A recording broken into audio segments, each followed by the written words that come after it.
నమస్తే. ఏడాది పాలన ఎట్లున్నది అన్న దాని మీద మనం వరుసగా వీడియోలు చేస్తున్నాం. రేవంత్ రెడ్డి ప్రభుత్వ ఏడాది పాలన మీద. సో అందులో భాగంగా రీసెంట్గా తెలంగాణ తల్లి నూతన విగ్రహాన్ని ముఖ్యమంత్రి ఆవిష్కరించారు. దీని మీద కూడా రకరకాల చర్చలు జరుగుతున్నాయి. బీఆర్ఎస్ పార్టీ కాంగ్రెస్ మీద ఎదురుదాడి చేస్తున్నది. మీరు తెలంగాణ ద్రోహులు, అసలు పనిచేయట్లేదు, కేసీఆర్ పరిపాలనే బాగుండే, 10 ఏళ్ల పరిపాలన కంటే ఏడాది పాలనలోనే చెడ్డ పేరు తెచ్చుకున్నారు మీరని వాళ్ళు ఎదురుదాడి చేయడం స్టార్ట్ చేశారు. బీజేపీది వాళ్ళ పోరాటం వాళ్ళది నడుస్తున్నది. సో ఇలాంటి ఇష్యూస్ మీద మనం మాట్లాడదాం. నా ముందు తుంగతుర్తి ఎమ్మెల్యే మందుల సామెల్ గారు ఉన్నారు, కాంగ్రెస్ పార్టీ సీనియర్ నాయకులు. నమస్తే సామెల్ గారు. నమస్కారం. సో ఎట్లుంది? ఏడాది అవుతుంది కదా మీరు ఎమ్మెల్యే అయి. మీరు ఎమ్మెల్యే కూడా ఏడాది, ఏడాది అదే డిసెంబర్ 7 అంతే. ఎట్లుంది మరి ఏడాదిలో ఏం చేశారు? నేను ఏడాదిలో నేను నా నియోజకవర్గానికి సంబంధించి కానీ రాష్ట్ర ప్రభుత్వ పరిపాలన కానీ నిజంగా నేను చాలా గొప్పగా ఫీల్ అవుతున్నాను. నేను చాలా సంతోషపడుతున్నాను. మీ నియోజకవర్గం గురించి చెప్పండి. ఏం చేశారు మీరు మీ నియోజకవర్గం సంవత్సరంలో? ఇగో నేను ఇది చూపించిన అని చెప్పండి. నా నియోజకవర్గంలో ఫస్ట్ నాకు టికెట్ రాగానే ఎమ్మెల్యేగా పోటీ చేసి 51,094 ఓట్ల మెజార్టీతో నన్ను గెలిపించారు ప్రజానీకం. మా తుంగతుర్తి అన్నదమ్ములు, అక్కచెల్లెలు, విద్యార్థులు, మేధావులు అందరూ కలిసి కాంగ్రెస్ పార్టీ నాయకత్వాన నేను కాంగ్రెస్ పార్టీ అభ్యర్థిగా సోనియా గాంధీ, రాహుల్ గాంధీ, రేవంత్ రెడ్డి గారు, మా ఉత్తమ్ సార్, మా వెంకరెడ్డి గారు అందరూ కూడా నాకు సాయం చేసి నాకు టికెట్ సహకారం చేశారు. ఎందుకంటే నేను కాంగ్రెస్ పార్టీకి జూనియర్ నేను అయినా కూడా నాకు టికెట్ ఇచ్చారు. వాళ్ళు సర్వే చేశారు. సునీల్ కనుగోలు కూడా సర్వే చేసి సామెల్కి ఇస్తే బాగుంటుంది, సర్వేలు కూడా అతన్ని గెలుస్తుందని చెప్పి అధిష్టానానికి పంపిండు. నాకు కూడా చెప్పిండు ఆయన, నువ్వైతే గెలుస్తావు సామెల్, కాంగ్రెస్ రావంటే పోయినాం, గెలిచినాం అని అయిపోయినాయి. ఫస్ట్ నేను గెలవంగానే ఎన్ఆర్ఈజీసీ ఉపాధి హామీ పథకం కింద మహాత్మా గాంధీ జాతీయ ఉపాధి పథకం కింద 13 కోట్ల రూపాయలు వస్తే నేను ప్రతి గ్రామానికి సీసీ రోడ్లు వేయించిన. ఇంకోటి ఏంటంటే ఎన్నాళ్ళ నుంచో దాదాపు 20 ఏళ్ళుగా శాలిగౌరార మండలం అసిమినార్ కాలువ ఉంటుంది. ఓకే, దాని కింద 5 గ్రామాలు ఉంటాయి. ఆ కాలువ కింద ఆ రైతాంగం భూములు ఇచ్చారు కానీ రైతులకు భూములు ఇవ్వలే. 10 ఏళ్ళ నుంచి ఏ రైతులకు భూమికి ఖరీదు ఇవ్వలే, నష్టపరిహారం ఇవ్వలే. నేను వచ్చిన తర్వాత అసెంబ్లీలో మాట్లాడేమంటే బట్టి విక్రమార్క గారు 1,32,00,000 రూపాయలు నష్టపరిహారం ఇప్పించి మళ్ళీ వాళ్ళ ద్వారానే కాలువ మళ్ళీ భూములు ఖరీదు చేపించి నీళ్లు వదలడం వల్ల దాదాపు 7 చెరువులు నిన్నాయి. అది బ్రహ్మాండంగా నడుస్తుంది. తర్వాత ఇంకోటి 35 ఏళ్ళుగా జూనియర్ కాలేజ్ కావాలని కొట్లాడుతాం తిరుమలగిరి హెడ్ క్వార్టర్లో. జూనియర్ కాలేజ్ శాంక్షన్ చేయించి దాన్ని నేనే ఇనాగరేషన్ చేసి ఇలా కాలేజీ నడుతుంది. అలా 70-80 మంది పిల్లలు చదువుతూ ఉన్నారు ఆ కాలేజీలో. తర్వాత 300 కోట్ల రూపాయలతో integrated young India integrated school కూడా శాంక్షన్ చేయించిన. స్టేట్లో మొత్తం 28 స్కూల్ ఒకటేసారి ఇస్తే నాకు స్కూల్ కూడా ముఖ్యమంత్రి గౌరవనీయులు నాకు మా నియోజకవర్గానికి ఇచ్చారు. తర్వాత 2 ఐటీఐ కాలేజీలు కూడా శాంక్షన్ చేయించిన. తుంగతుర్తిలో ఒకటి, అడ్డగూడలో ఒకటి. Okay, ITI college. తర్వాత ఇంకోటి,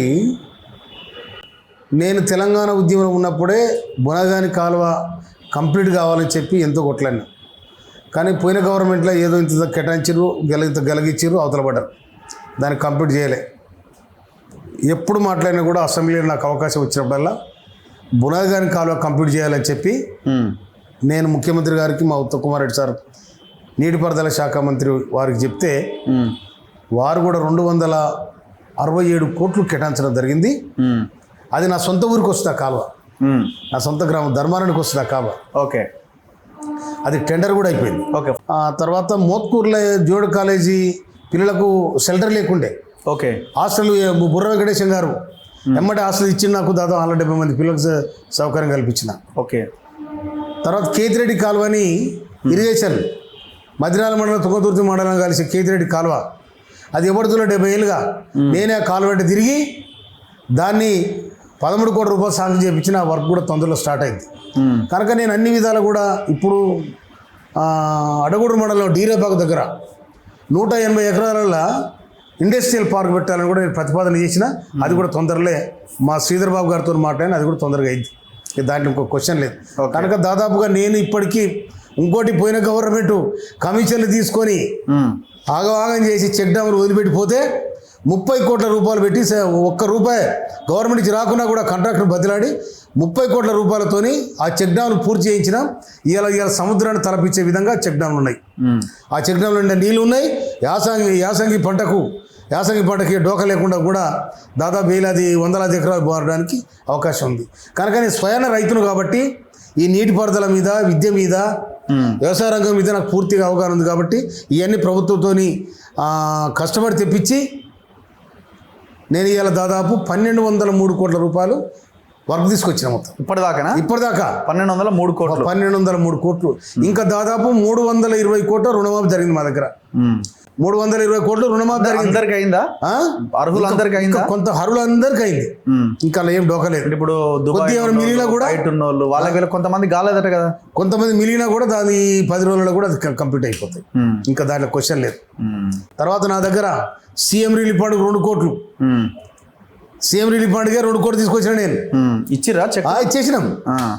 ఇచ్చేసినాం బ్రహ్మాండంగా. నేను దానికోసమే సీఎం రిలీఫ్ ఫండ్ కోసము, ఎల్ఓసీల కోసం లెటర్ ఆఫ్ క్రెడిట్, ఎల్ఓసీ అంటే లెటర్ ఆఫ్ క్రెడిట్. అదే అది ఎవరికి ఆప్షన్ అంటే మన నిమ్స్కు రాస్తే వాళ్ళు జాయిన్ చేసుకుంటారు, 8 లక్షలను కానీ పెడతారు, బాగు చేసుకుంటారు. కనుక ఆ విధంగా ప్రజలకు సేవ చేస్తున్నా. ప్రజలు కూడా నన్ను దీవించిండ్రు. ప్రజలకు నేను కట్టుబడి ఉండాలనుకుంటున్నా.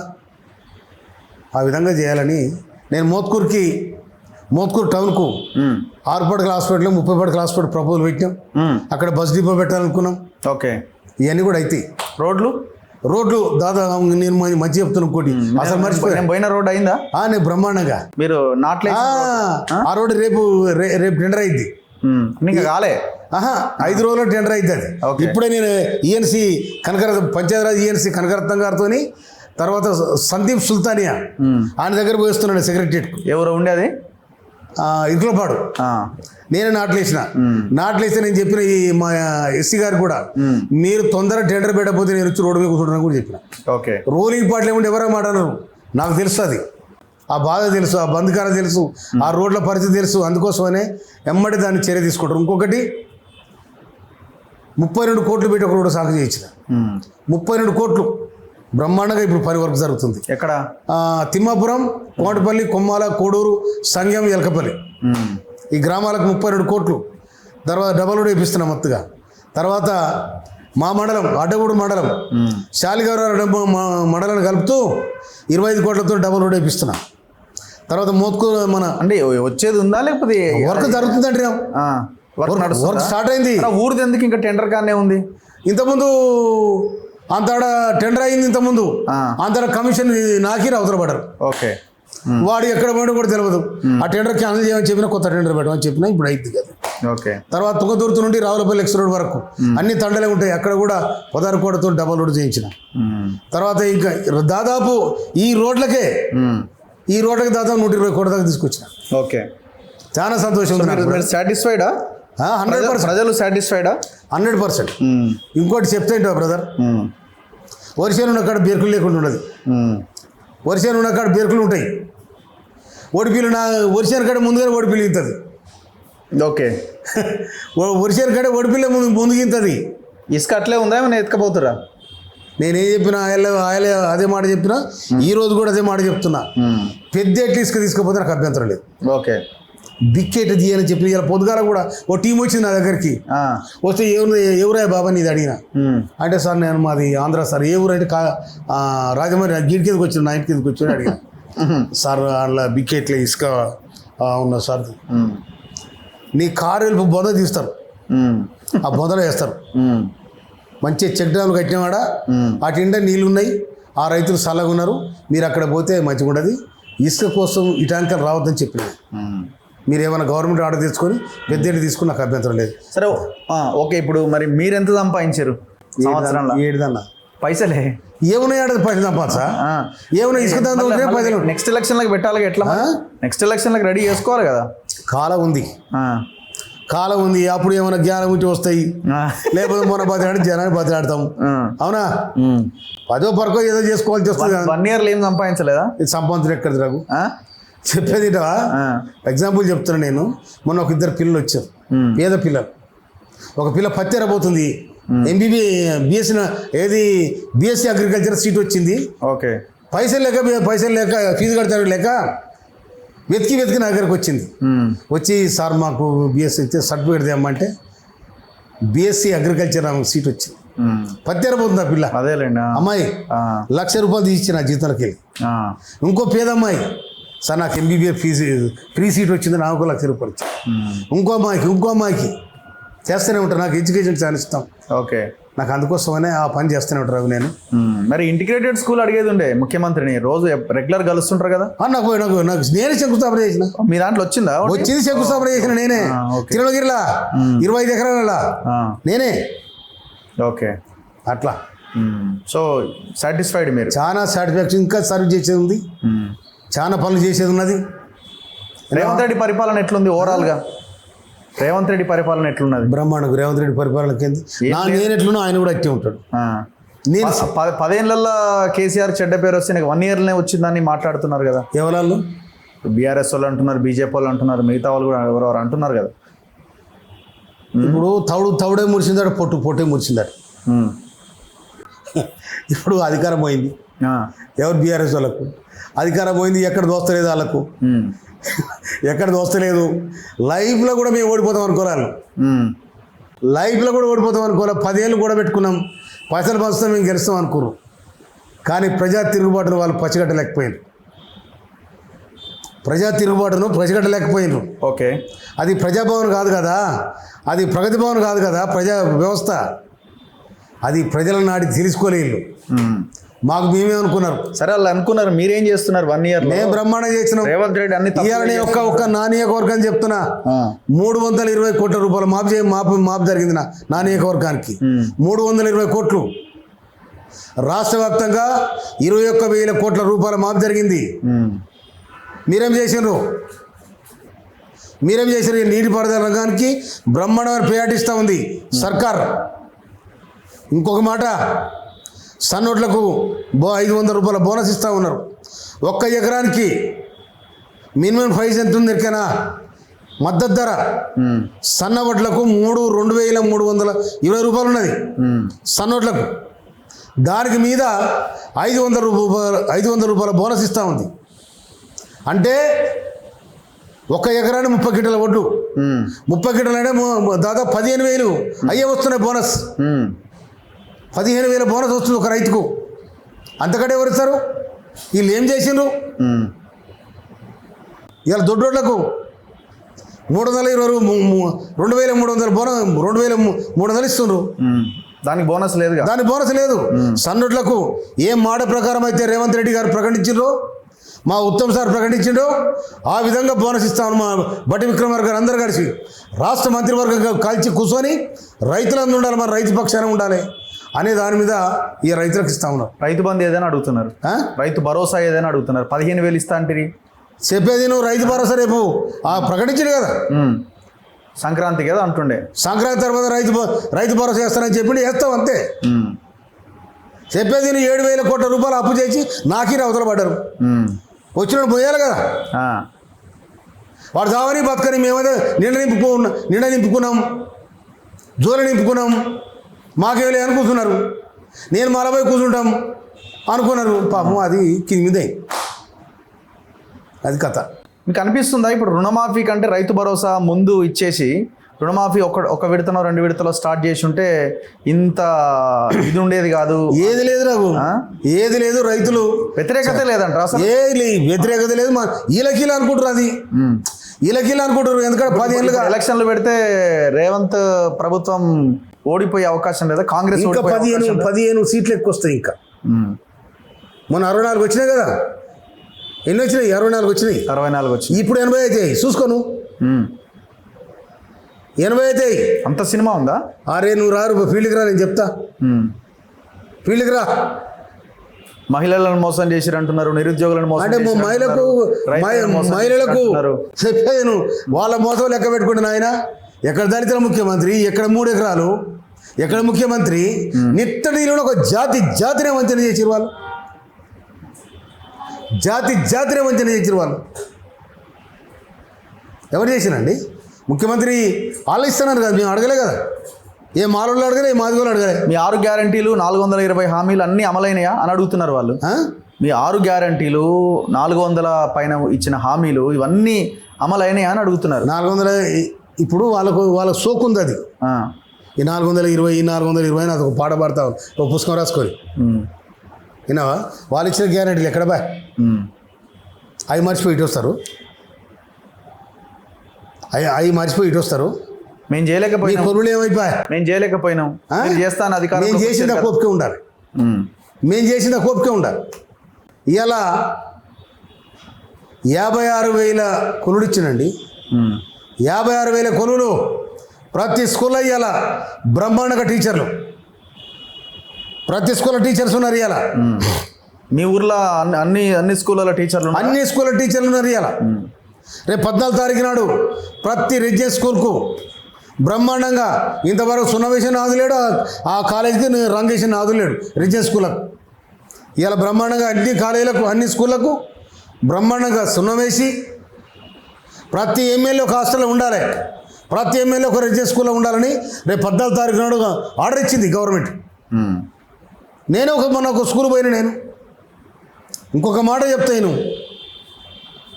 సామాజిక న్యాయము జరుగుతలేదు, అది జరుగుతుంది అంటే నిజంగా రఘు నేను చెప్తా, ఒక తెలంగాణ సాయుధ రహితంగా పోరాటంలో ఇస్నూరి దొరతోని వీరంగం ఆడిన, ఇస్నూరి దొరతోని వీరంగం ఆడిన వీరవనిత ఎవరు? సాకలైలమ్మ. సాకలైలమ్మ పేరు కూడా పోయిన సర్కారు. ఇవాళ ఉస్మానియా, ఇవాళ కోటి, హైదరాబాద్ నడిబొట్టున ఉన్న కోటి మహిళా యూనివర్సిటీకి సాకలైలమ్మ నామకరణం చేయడం జరిగింది.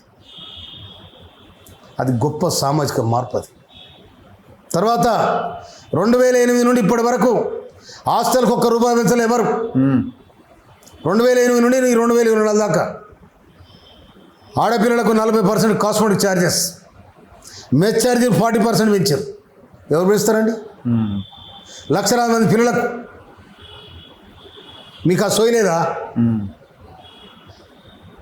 కనుక ప్రభుత్వం ఎవరు మర్చిపోదు, ఎవరిని నిర్లక్ష్యం చేయది. ఇలా 3,500 ఇండ్లు ఆల్రెడీ దానికి యాప్ తయారు చేసి డెలివరీ చేసింది. ఇలా సర్వే అవుతున్నాయి. అర్హత ఉన్నారా లేరా, అబద్ధం ఆడిరా లేరా. ఒకళ్ళు అర్హత ఉన్న వాళ్ళకి తప్పకుండా ఇవ్వాలని ప్రభుత్వం సంకల్పించింది. తప్పకుండా జరుగుతుంది. రఘు, తెలంగాణ తల్లి విగ్రహాన్ని ఆవిష్కరించిండు మన ముఖ్యమంత్రి రేవంత్ రెడ్డి. బ్రహ్మాండంగా విగ్రహాన్ని మార్చిర్రు. పాత విగ్రహము, కొత్త విగ్రహము. కొత్తదానికంటే పాతదే బాగుందేమో, దేవతలాగా ఉందేమో. అంటే దేవతలాగా ఉన్నది తల్లి అంటే మనం మొక్కేలాగా ఉండాలి, కిరీటం ఉండాలి, నగలు ఉండాలి. పాత విగ్రహమే కరెక్ట్ అని కొంతమంది వాదిస్తున్నారు. మీకు ఏది నచ్చింది, కొత్తదా పాతదా? నేను ఒక మాట చెప్తాను. నేను శుభకార్యాన్ని పోతాను అనుకో, మయమమ్మ కాలు ముక్కిపోతుంటే, మయ్యకు మా అమ్మ కాలు ముక్కిపోతుంటే, అదే మా అమ్మ కిరీటం పెట్టుకుని నాది, మా అమ్మ కిరీటం పెట్టుకొని ఉందా, సిగ ఉంటే ముడుచుకుంటుంది. ఓకే, ఇంత బంగారం ఒకటే పెట్టుకుంటుంది. ఆ విగ్రహం కూడా కట్టే ఉంది. ఇది వేసిన విగ్రహం ఎట్లుంది? ఇలా మహిళలు ఎవరో విగ్రహం ఈ కిరీటం పెట్టుకుంటే చూపెట్టి నాకు ఉండరా ఎవరైనా? ఇప్పుడు భారతమాత విగ్రహము కూడా కిరీటం ఉంటుంది. మిగతా రాష్ట్రాల తల్లుల విగ్రహాలు కూడా కొన్ని రాష్ట్రాల్లో కిరీటాలు ఉన్నాయి. కొన్ని సంప్రదాయాలు దగ్గర ఎందుకు ఉండదు? ఇంకోటి తెలుసా? తెలంగాణ తిరుగుబాటుకు నిదర్శనం, తెలంగాణ సామాజిక ఉద్యమాలకు నిలయం, తెలంగాణ సాయుధ రహితంగా పోరాటంలో కమలాదేవి, సుశీలాదేవి, సాకలైలమ్మ, ఎంతోమంది వీరవనితలు నడుము కట్టుకొని యుద్ధం చేసిన సందర్భాలు ఉన్నాయి. అలాంటి వాతావరణం ఈ తెలంగాణకు ఉంది. కాకపోతే వాళ్ళందరూ వాళ్ళు చేసుకున్నారు, కిరీటం పెట్టుకున్నారు, మొత్తం ఏది ఆభరణాలు ధరించారు, ఇవన్నీ ధరించారు. ఆయన రాజ్యం ఉంది. దాని కూడా ఇంకొక మాట, వాళ్ళు దానికి గెజిట్లో కూడా పెట్టలేదండి. అది అధికారికంగా చేయలే వాళ్ళు. అధికారికంగా చేస్తే చట్టం ఉంటుంది, అది చట్టం అయింది. ఆ చట్టాన్ని కదిలించడానికి ఎవరికి ఉంటుందా? ఏదో దాన్ని అసెంబ్లీలో పెట్టాలి, మార్వాలి, ఇదంతా గందరగోళం ఉంటుంది. అది వాళ్ళ ఇష్టము పెట్టుకుంటుంది. కానీ ఇది బ్రహ్మాండంగా ఉంది. మేము అధికారంలోకి వస్తే మళ్ళీ మేము మారుస్తామని బీఆర్ఎస్ వాళ్ళు అంటున్నారు. వాళ్ళు వస్తేనే కదా సచ్చేది. ఆడు వచ్చురా సతురా ఎక్కడ వచ్చురెక్కడిది కేసీఆర్ కూడా అంటుండే కదా, ఏదో స్టేట్మెంట్ వినపడ్డది, మార్పు అని అధికారంలోకి వస్తే ఏదో చేస్తారనుకుంటే ఈ విగ్రహాలు మార్చి ఏం పరిపాలన చేస్తున్నారని కేసీఆర్ కూడా అంటున్నట్టు కదా. అంటున్నాడు, తప్పకుండా అంటాడు కేసీఆర్. ఎందుకన్నాడు? ఒక ఆయనకు హక్కు లేదా? ఆయన ప్రతిపక్ష నాయకుడు కాదా? పాలకపక్షాన్ని విమర్శకూడదా? ఆయనకు ఎందుకు రైట్ లేదు? తప్పకుండా ఉంటుంది. పాలకపక్షాన్ని విమర్శించరే ప్రతిపక్షంగా పెట్టుకోరుగా వాళ్ళు. అలా విమర్శ కరెక్టేనా అని, ఆయన చేసిన విమర్శ కరెక్టేనా అని 200% తప్పు. శుద్ధదాడుగా 7 లక్షల కోట్లు ఎవరైనా కూడా ఎలక్షన్లు చెప్పాలి, అరే మేము 7 లక్షల కోట్లు అప్పు చేసినవారు ఆయన అని చెప్ప. ఈలోచి లెక్కలు చూసుకున్నంత వరకు తెలియదు. కేటీఆర్ అంటుండు, భార్యని మార్చిన చూసినా కానీ తల్లిని మార్చుడు ఏంద్రా ఆయన అంటుండు. భార్యని మార్చిన వాళ్ళని చూసినాం కానీ తల్లిని మార్చుడు ఏంద్రా బాబు. ఆయన భార్య మార్చుకుంటా? ఏ భార్య మార్చుకుంటారు? ఆయన భార్య మార్చుకుంటా. ఇక్కడ వాళ్ళు ఉంటారు, బట్ తల్లిని మార్చుడేంది అన్నది ఆయన. అది కాదు, భార్యని మార్చుడేంది, తల్లిని మార్చుడు. ఈ భార్య ముచ్చిన ఎందుకు వస్తాయిడా? అవునా? నువ్వు ఒక శిల్పాన్ని ఇష్టం పెట్టుకున్నావు, ఆ శిల్పం తప్పురా ఆయన గిట్ల ఉంటుంది తెలంగాణ సంస్కృతి అని ఆయన పెట్టు. అవునా? ఇప్పుడు నేను ఒక మాట చెప్తా, రఘు, తెల్లదాకా బాగుదలు ఆడుతుండ్రు, తప్పకుండా వేసిన కిరీటం పెట్టుకుంటారు. ఇలా పండుగల పోయి పబ్బాల పోయి ఎవరైనా కిరీటాలు పెట్టుకుంటారా రఘు? ఎవరు పెట్టుకోరు. ఏం పెట్టుకుంటారు? ఇంత నగలు పెట్టుకుంటారు, లేకపోతే కొప్పు వేసుకుంటారు, బొట్టు పెట్టుకుంటారు, అంతే కదా. ఇంకేముంటాయి మనకు? మహిళల దగ్గర మనకి ఏమనిపిస్తాయి? మన అక్క దగ్గర ఏమనిపిస్తుంది? మన తల్లి దగ్గర ఏం కనిపిస్తుంది? మన భార్య దగ్గర ఏమనిపిస్తుంది? గయ్యే ఉంటాయి. కిరీటం పెట్టుకోరా అని చెప్తాం మనం. ఇంట్లో మూల దాచిన కిరీటం తెచ్చుకుంటావా అంటావా? అట్లా లేదు, గంతే.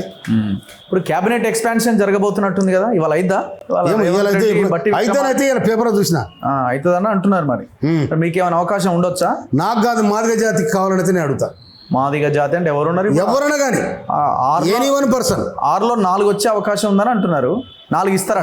4 అని 6 అని మా మాదిగ జాతికి, నికారసైన మాదిగ జాతికి మంత్రి పదవిలో స్థానం కల్పిస్తానని కూడా నేను రేవంత్ రెడ్డి గారికి, రాష్ట్ర మంత్రివర్గానికి, ఢిల్లీ హైకమాండ్ కూడా నేను విజ్ఞప్తి చేస్తా ఉన్నా. ఎవరు లేరా ఇప్పుడు? లక్షలాది మంది ఉన్నారు. దామోదర రాజనరసింహ గారు ఒక్కరు ఉన్నట్టున్నారా? దామోదర రాజనరసింహ గారు కూడా మా ఉపకులమే. వారికి ఎవరికి ఇచ్చింది, నేను ఎందుకు ఇచ్చిన అనను. నేను దాన్ని క్వశ్చన్ చేయను. నాకు హక్కు, క్వశ్చన్ చేసే హక్కు కూడా నాకు లేదు. కానీ మాకు కూడా ఏమైనా అడుగుతున్నాను. లక్షలాది మంది ఉన్నాం. ఈ రాష్ట్ర జనాభాలో మొదటి సంఖ్యలో ఉన్న జనాభా మాదిగ జాతి. ఇంకోటి ఆనాడు 74 కూడా ఇందిరాగాంధీ ప్రభుత్వం హరిజన గిరిజన మహాసభలు పెట్టి హరిజనులు గుర్తించింది. హరిజనులు అంటే ఆయన మాలమాదిగలను గుర్తించింది. అందుకోసమనే గౌరవయ్యాల బట్టి విక్రమార్క గారు ఉప ముఖ్యమంత్రి గారు, వారి గౌరవాన్ని మేము గౌరవిస్తాం, రాజనరసింహని గౌరవిస్తాం, స్పీకర్ గారిని గౌరవిస్తాం. వాళ్ళ స్థాయిని బట్టి వాళ్ళకి అవకాశం వచ్చింది. వాళ్ళ స్థాయిని బట్టి వాళ్ళు చేసిన కాంగ్రెస్ పార్టీకి చేసిన సర్వీస్ని బట్టి వాళ్ళకు గుర్తింపు ఉన్నది. వాళ్ళకి ఇవ్వాలి కూడా. ఇవాళ మల్లు అనంతరాములు గారు, బట్టి విక్రమార్క గారు అన్న మల్లు అనంతరాములు గారు, వాళ్ళు పిసిసి ఉమ్మడి రాష్ట్రానికి పిసిసి అధ్యక్షులు ఉండేది. వాళ్ళు కూడా కాంగ్రెస్ పార్టీకి తక్కువ సేవ చేయలే. వాళ్ళు కూడా అట్లా ఉన్నారు. వాళ్ళకి అవకాశం వచ్చింది. అందుకోసమని మేము కూడా ఏమంటున్నాం, మా మాదిగలకు కూడా లక్షలాది మంది ఉన్న మాదిగలకు మంత్రివర్గంలో స్థానం కల్పించాలి. ఈ 6 ఒకటి మాకు ఇవ్వాలని మేము మనవి చేస్తున్నాం. అవకాశం ఏమైనా కనబడుతుంది కదా? దరిదాపులో ఉన్నది. 2 అయితే 2లకు వచ్చే అవకాశం ఉంది. అది నేను ఎవరికి ఇస్తేనే కాదండి, మేము వాళ్ళకి ఎందుకు ఇస్తున్నాం. కానీ మాకు కూడా ఏమంటున్నాం, మేము మాకు కూడా అవకాశం కల్పించండి. మా జనం మా ప్రతినిధి దగ్గర మావాడికి రావాలి. రాష్ట్ర మంత్రివర్గం అంతా మనదే, ముఖ్యమంత్రి మా వాళ్ళే, కానీ నా ఓడు కావాలిగా, నా ఓడు కూడా ఉండాలిగా. ఓకే, ఇంత పెద్ద జాతికి మా వాళ్ళు కూడా ఉండాలి కదా. అంతే తప్పగా నేను ఎవరిని మీరేమన్నా అడిగిరా రిప్రజెంటేషన్ ఇవ్వడం ఇస్తే తీసుకుంటాం బ్రదర్. అంటే మీరేమన్నా అడిగిరా అంటే మాకు కావాలని అడిగిరా? ఇక నాకు కావాలంటే మరి ఇక నేను కూడా అప్పీల్ చేసిన. అదే అడగాలి కదా, తప్పేం. అడగంది కూడా అమ్మ కూడా అన్నం పెట్టదు కదా కదా కదా. ఏమని వచ్చింది మరి రిప్లై? నాకు ఏదో అక్కడక్కడన్నా కానీ అట్లా లేదు. మా మాదిగల దాంట్లో ఎవరికి ఇచ్చిన నాకు సంతోషం. ఓకే, మాదిగల దాంట్లో ఎవరికి ఇచ్చిన సంతోషం. కానీ మాదిగలకైతే మంత్రివర్గంలో నికారస్ మాదిగలకు మంత్రివర్గంలో స్థానం ఉండాలి. ఈ మాలమాదిగా నాయకుల మధ్య ఏంది కొట్లాట? నేను ప్రజల మధ్య అంటలేను, నేను నాయకుల మధ్య కొట్లాట. ఇంకోటి ఏం లేదు బ్రదర్, ఇటు అటు ఆయన మాదిగలుగా విడిపోయి మాదిగలకు ఎంత గొప్పతనం ఉందో మనలకు కూడా అంతే గొప్పతనం ఉంది. వాళ్ళు తక్కువ వీళ్ళు ఎక్కువ అని చెప్పను నేను. కనుక మన అన్నదమ్ములం మనకు రిజర్వేషన్ కూడా ఉమ్మడిగా ఉన్నది. కాలక్రమేణా ఒక వర్గం మాకు అన్యాయం జరుగుతుంది అనుకున్నప్పుడు కూర్చొని మాట్లాడుకొని పరిష్కారం చేసుకుంటే దాని తప్పలేదు. కూర్చొని మాట్లాడుకొని ఆల్రెడీ సుప్రీంకోర్టు మనకు ఆర్డర్ ఇచ్చింది, ఒక తీర్పు ఇచ్చింది. ఆ తీర్పుకు రాష్ట్ర ప్రభుత్వం ఏకసభ్య కమిషన్ వేసింది. దాదాపు 14 తారీఖు నాడు 14 వరకు అందరు కూడా ఏమన్నా మీకు అభిప్రాయాలు ఉంటే ఆ కమిటీకి సబ్మిషన్ చేయమని చెప్పాను. కనుక దాని ప్రకారం జరిగితే మాకు అభ్యంతరం లేదు. లేకపోతే వాళ్ళు మాకు పగలు గారు, మేము వాళ్ళ పగలం కాదు. ఇది ప్రజాస్వామ్యం, డెమోక్రసీ. ఈ డెమోక్రసీలో జరిగే ఓట్లల్లో వాళ్ళు మాకేయాలి, మేము వాళ్ళకేయాలి. సబ్బడ జాతులు ఎవరికాలు ఓట్లు వేయాలి, ఎవడో ఒక సీటు గెలవాల్సిందే. అంతేగాని మనం కొట్లాడ పెట్టుకొని ఇది ఉంటే కూడా కరెక్ట్ కాదు. అది జరిగేది మందకృష్ణ వర్సెస్ వివేక్ వెంకటస్వామిగా పరిస్థితి అది ఎవరిది కాదు. అటు వెంకటస్వామి కాదు, మందకృష్ణ కాదు, వెంకటస్వామి కాదు. లేకపోతే ఇక రిజర్వేషన్ జరిగితే మొత్తం వెంకటస్వామి ఇంటికి రాదు, మొత్తం మందకృష్ణ ఇంటికి పోదు. ఇప్పుడు ఏబిసిడి వర్గీకరణ అయిందనుకో, ఒకవేళ మాలలకి ఇంత వాటా వస్తే మొత్తం వెంకటస్వామి ఇంట్లో ఉండదు కదా. ఇటు వస్తే మాదిగా పోతే మందకృష్ణ ఇంట్లో ఉండదు కదా. ఆ జాతికి, అటు మాల జాతి కానీ ఇటు మాదిగ జాతి కానీ ఏదైనా కూడా కూర్చొని ఒకరు కూడా అనుకునే దానికంటే కూర్చొని మాట్లాడుకుంటే చాలా ఒక సౌహృదయంతో ఒక అన్నదమ్ములాగా ఉమ్మడి రిజర్వేషన్ రాజ్యాంగం మన పొందుపరిచిన డాక్టర్ బిఆర్ అంబేద్కర్, బాబు జగజీవన్ రామ్, వీళ్ళంతా రిజర్వేషన్ను వాళ్ళు పొందుపరిస్తే కాపాడిన మహనీయులు వీళ్ళు. అందుకోసమనే వాళ్ళ గౌరవాన్ని కూడా మనం కాపాడుకోవాలంటే, రాజ్యాంగం ఇచ్చిన శృతిని మనం ముందు తీసుకుపోవాలంటే తప్పకుండా మనం కూర్చొని పెట్టి మాట్లాడుకోవాల్సిందే. రాష్ట్ర ప్రభుత్వం దీన్ని చొరవ తీసుకుంటుంది. ఆల్రెడీ సబ్ కమిటీ వేసారు ఉత్తమ్ కుమార్ సార్ నాయకత్వంలో, అధ్యక్షతన. ఆ కమిటీ కూడా మళ్ళీ ఏకసభ్య కమిషన్ వేసింది. ఆ తొందరలో 60 రోజులలో రిపోర్ట్ ఇవ్వాలని కూడా రాష్ట్ర ప్రభుత్వం ఆదేశించడం జరిగింది. దాని ప్రకారం ఏం జరుగుతుందో కూడా వేచి చూస్తాను. సో నిన్న అనుకుంటా హరీష్ రావు గారు ఒక స్టేట్మెంట్ ఇచ్చారు, కాంగ్రెస్ పార్టీ తెలంగాణ ద్రోహి అని. నాకు విచిత్రం వస్తుంది రఘు. 2021లో టీఆర్ఎస్ పార్టీ నిర్మాణం అయింది. 2004లో హరీష్ రావు మంత్రి అయింది. 2001లో అయింది. 2001లో టీఆర్ఎస్ పార్టీ పుట్టింది. 2004లో హరీష్ రావు మంత్రి అయింది. ఎమ్మెల్యే కాలే, ఎమ్మెల్సీ కాలే. ఎట్లా? కాంగ్రెస్ ప్రభుత్వం కదా. కాంగ్రెస్ ప్రభుత్వంలో రాజశేఖర రెడ్డి ముఖ్యమంత్రి, ఆడ యూపీఏ గవర్నమెంట్, 6 మంది మంత్రులు అయిన అలా హరీష్ రావు ఒకడు. ఎట్లా చెప్పు? అంటే అది నీకు మంత్రి పదవి ఇచ్చి కూడా ద్రోహమేనా? మంత్రి పదవి ఇవ్వడం కూడా ద్రోహమేనా? మళ్ళీ ఎమ్మెల్యే మంత్రి పదవి తీసుకున్నాక ఎమ్మెల్యే కావడానికి మేము పోయి ప్రచారం చేసిన సిద్దిపేటలో లింగో లింగో లింగో ఆడడం అని ఎగిరి ఎగిరి ఎగిరి మంత్రి పదవి వచ్చింది. ఉన్నకాడికి ఇక మంచిగా చేసుకున్న వాళ్ళు ఎట ద్రోహం చేసినట్టు చెప్పు. ఇవాళ తెలంగాణ ప్రకటించగానే కేసీఆర్ కుటుంబం, కొడుకు బిడ్డ పిల్లలు, కొడుకు పిల్లలు, అల్లుని పిల్లలు అందరు వచ్చి లైన్ కట్టి బుడబుడ్డోళ్ళు చిన్న చిన్న ఇచ్చిన తంతలు పోయి సోనియా గాంధీ దగ్గర ఇక కాలుమొక్కిరా, దండ పెట్టిరా, ఏం చేసినా పోయి. మేము ఉద్యోగాల్లో అంటే ఎవ్వడు పోలే, ఇంకోడు పిల్ల పిసుకుపోలే, వాళ్ళే పోయి దండ పెట్టించారు. అది కూడా ద్రోహమేనా? కాంగ్రెస్ చేసిన ద్రోహమా? మరి కేసీఆర్ కూడా మా కేంద్రంలో మంత్రి పదవి తీసుకుడు ఆ ద్రోహమేనా? ఏ ద్రోహం? తెలంగాణ కోసం వాళ్ళు ఒక అడుగు వేసారు, ఒక వ్యూహాత్మకంగా పదవులు తీసుకున్నారు. వ్యూహం అది. ఆహా, అది తీసుకుంటే మంచిదే. కానీ కాంగ్రెస్ ఇచ్చిందా లేకపోతే టీఆర్ఎస్ ఇచ్చిందా నీకు? ఎవరిచ్చిండ్రు? కాంగ్రెస్ ఇచ్చింది. వేలాది మంది అమరవీరుల త్యాగఫలం, వేలాది మంది వీరులు నేల కొరిగిన సందర్భం. తెలంగాణ ఇయ్యాల పుట్టలే, తెలంగాణ ఉద్యమం ఇయ్యాల పుట్టలే, తెలంగాణ ఉద్యమం ఇయ్యాల పుట్టలే. 52లో ఇడ్లీ సాంబార్ గోప్యాక్ అని నినాదం వచ్చింది. మద్రాసు నుంచి ఆంధ్రలో నెలకొడితే వాళ్ళు పోయి కర్నూలులో రాజధాని తయారు చేసుకుంటే ఇట్లా కాదురా. ఆనాడు కేంద్ర ప్రభుత్వం ఏం చేసింది? భాష ప్రయుక్త రాష్ట్రాలు, ఒక భాష మాట్లాడాలి, ఒకటి స్టేట్గా ఉండాలని ఆనాడు కేంద్ర ప్రభుత్వం నిర్ణయిస్తే ఆంధ్ర తెలంగాణ కలిసింది. కలిసినాడు కూడా తెలంగాణ ప్రజానికం మీకు మా పొంతన కుదరది, పొత్తుండది, మీకు మా కుదరది, మా రాష్ట్రం మాకే ఉండాలి, మీది మీకే ఉండాలన్న కూడా ఆనాడు కలిపారు. కలిపిన తర్వాత కూడా తెలంగాణ ఉద్యమం సల్లర్లే. 69 జరిగిన ఉద్యమంలో, 69లో జరిగిన ప్రత్యేక తెలంగాణ రాష్ట్ర ఉద్యమంలో ఆనాడు పత్రికలు లేవు, టీవీలు లేవు, ఏది లేకున్నా కూడా ఉవ్వెత్తున ఎగసిపడింది ఉద్యమం. అది ఉద్యమం, అది పోరాటాల ఉద్యమం. ఆ ఉద్యమం నేపథ్యమే ఇవాళ తెలంగాణ రాష్ట్రం వచ్చింది. తెలంగాణ రాష్ట్రంలో మీరు ముఖ్యమంత్రులు అయినరు, మంత్రులు అయినరు, మీ కుటుంబంతో మంత్రులు అయినరు. ఇది మన కాంగ్రెస్ ఏం చేయలే అంటుడు. మొట్టమొదలు ఒక ఉద్యమ పార్టీని మంటల్లో వేసి తగులబెట్టి టీఆర్ఎస్ అనే పార్టీని, ఒక ఉద్యమ సంస్థను మంటల్లో వేసి తగులబెట్టి బీఆర్ఎస్ అని పేరు పెట్టిన మీరు అదే తెలంగాణ పెద్ద ద్రోహం చేసింది మీరు. ఎవడు అడిగాడు మిమ్మల్ని? టీ తీసి బీ పెట్టమని ఎవరు అడిగారు? మీరు అతికాశ పోయి ఢిల్లీలో చక్రం తిప్పొచ్చు, బండి తిప్పొచ్చు, బండి కిలో తిప్పొచ్చు, ఉప ప్రధాని కావచ్చు, లేకపోతే రాష్ట్రపతి కావచ్చు, కేంద్ర మంత్రి కావచ్చు, మొత్తం గిర్ర తిరగవచ్చు, ఈ దేశాన్ని తిప్పొచ్చు అని పిచ్చి పిచ్చి ఆలోచనలు చేసి టీఆర్ఎస్ కథం పెట్టుకుంటుంది. మీరు కూడా కథం అవుతుంది. దానికి ఒక గౌరవం ఉండే టీఆర్ఎస్కు.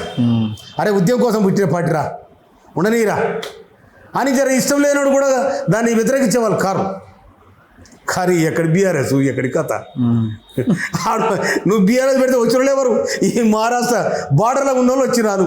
ఇది సర్పంచ్లో మా మధ్యాహ్నం వస్తే వాళ్ళకి ఇన్ని పైసలు ఇచ్చి జే అనిపిస్తుంది. ఏమా మొన్న మహారాష్ట్ర ఎన్నికలు దాడితే అటక్కడ పోటీ కూడా చేయకపోతుంది. ఏడాది మీరు కాంగ్రెస్ పార్టీ ఏం ద్రోహం చేసింది?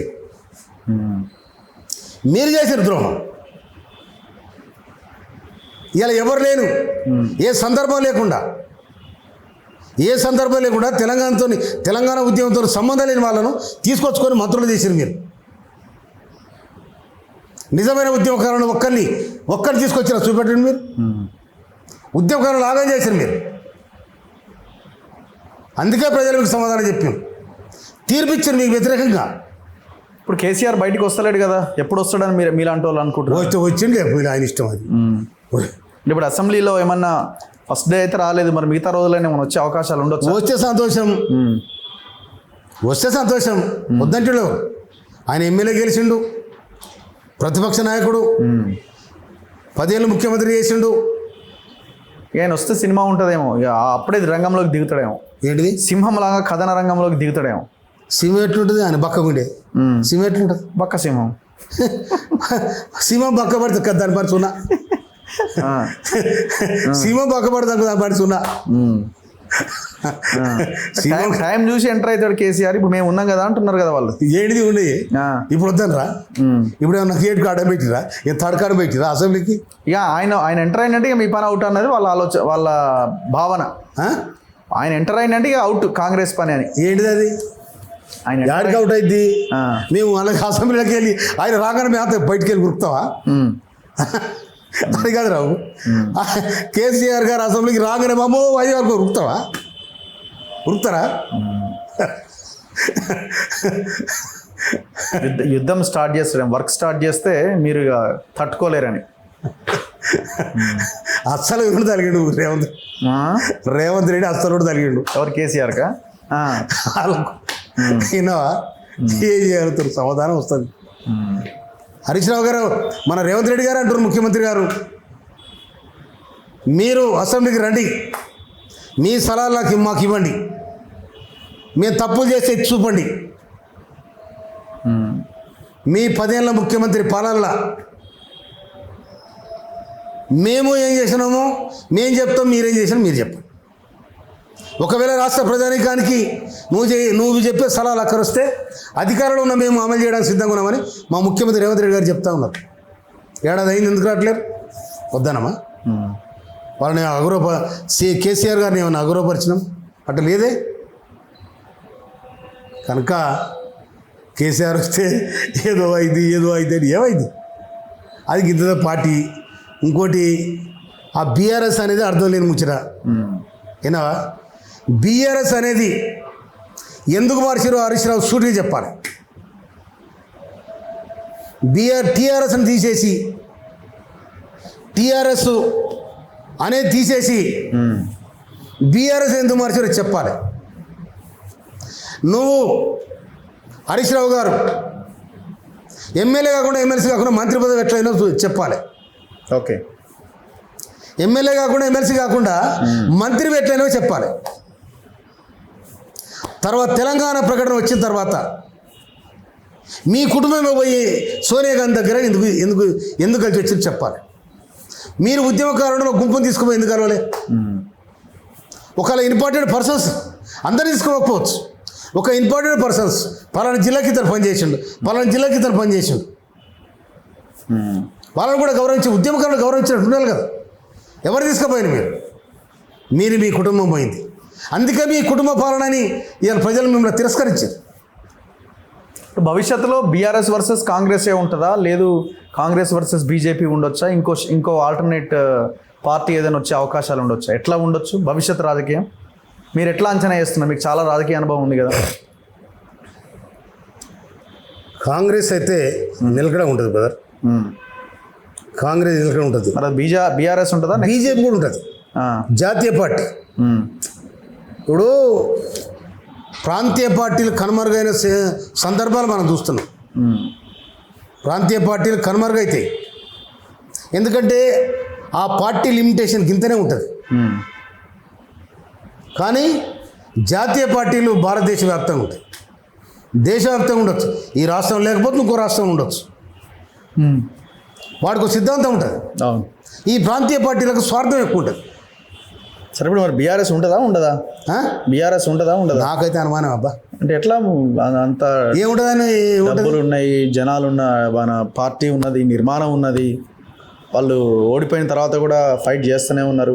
అరే సరే, ఆ ఫైట్ మీకు నచ్చవచ్చు నచ్చకపోవచ్చు, కానీ ఏదో ఒకటి అయితే రోడ్డు మీద కనిపిస్తున్నారు కదా. కనిపిస్తారు కాదు. అరే వాళ్ళు చేయాల్సిన డ్యూటీ ఇంట్లో పడుకొని ఏం చేస్తారు? వాళ్ళు ఏం చేస్తారు? ఇంట్లో పడుకొని రోడ్డు మీదకి వస్తే జర వాళ్ళు పొలసి వెళ్తుంది, జర ఎక్సర్సైజ్ చేసినట్టు ఉంటుంది, ఉరికినట్టు ఉంటుంది. మళ్ళీ ఎలక్షన్ల వరకు కష్టమే అంటారా? మళ్ళీ ఎలక్షన్ల వరకు కష్టం. ఉంచోడు ఎవడో పోచోడు ఎవడో అలా అంతేనా? ఎక్కడిది రాకు, ఉంచోడు ఎవరో పోచోడు. చూద్దాం ఏం జరుగుద్దో. Thank you very much Samuel garu. Thank you. మళ్ళీ నెక్స్ట్ ఇయర్ కూడా మరి మీరు చెప్పింది ఎంతవరకు నిజం అన్నది చూసిన ప్రజలు చెప్పాలి. మీ నియోజకవర్గంలో ఇంటర్వ్యూ చేసిన ప్రజలు కింద కమెంట్స్ లో చెప్తారు, నియోజకవర్గం ఎంత గొప్పగా డెవలప్ చేసారు, అందులో సామెలు సో ఎట్లా బాగా చేసారు, ఎట్లా పని చేసారు అన్నది. మళ్ళీ మనం అవసరమైతే నియోజకవర్గంలో కలుద్దాం. తప్పకుండా నేను నియోజకవర్గానికి మా ప్రజలను పెట్టి మా నాయకులను పెట్టి తప్పకుండా నిండుగా నా క్యాంప్ ఆఫీస్కి మిమ్మల్ని ఇన్వైట్ చేసి తప్పకుండా మా ప్రజలు చెప్తాను. నేను చెప్పా మన క్యాంప్ ఆఫీస్లో తిరుగుదాం, రోడ్లు లేలే రోడ్డు మీద తిరుగుదాం. అదే అంటే పోత రోడ్డు మీద ఒక 10 మందిని అక్కడ పెట్టు, అదే పెట్టి ఏం చేస్తాం. నువ్వు అట్లా చేయి నాకు. ఓకే, ఎందుకంటే నాకు తెలియని కూడా నేను తెలుసుకుంటా. అదే అంటున్నా, నాకు తెలియని విషయాలు కూడా నేను తెలుసుకుంటా. ఓకే, ప్రజలు చెప్పే సమాధానం చాలా గొప్పగా ఉంటుంది.